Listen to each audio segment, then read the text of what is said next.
పార్టీలను ఒప్పించి మెప్పించి కేంద్ర ప్రభుత్వ మెడలు వంచి తెలంగాణ రాష్ట్రాన్ని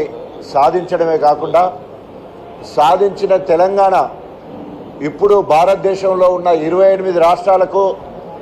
ఆదర్శవంతమైన పాలన ఇచ్చి ఈరోజు అనేక రాష్ట్రాలు చివరికి కేంద్ర ప్రభుత్వం సైతం బీఆర్ఎస్ ప్రభుత్వం అమలుపరిచిన అనేక కార్యక్రమాలను కాపీ కొట్టిన సంగతి మనందరూ కూడా తెలుసు. ఈ 25 సంవత్సరాలు పూర్తి చేసిన సందర్భంగా ఎంతో ప్రతిష్టాత్మకంగా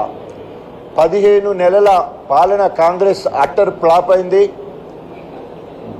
ఈ ప్రజా వ్యతిరేక విధానాలు అవలంబిస్తున్న కాంగ్రెస్ పార్టీపై ఏ రకంగా పోరాటం చేయాలి అని చెప్పేసి మరొక్కసారి తెలంగాణ బిడ్డలందరూ కూడా ఈరోజు ఆనాడు ఉద్యమంలో రాజకీయ పార్టీలకు ఖచ్చితంగా ఏ రకంగానైతే అన్ని వర్గాలు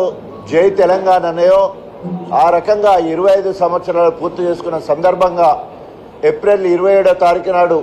కేసీఆర్ గారు ఇచ్చే ఉపన్యాసానికి దిశానిర్దేశానికి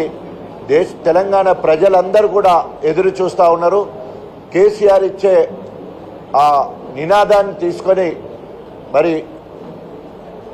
రాష్ట్ర ప్రభుత్వం కాంగ్రెస్ రాష్ట్ర ప్రభుత్వాన్ని ఇచ్చిన హామీలు నెరవేర్చే వరకు ఒక పక్క ముళ్ళు కర్రలాగా పొడుస్తూనే మరొక పక్క తెలంగాణ రాష్ట్ర సమితి లేదా బీఆర్ఎస్ పార్టీని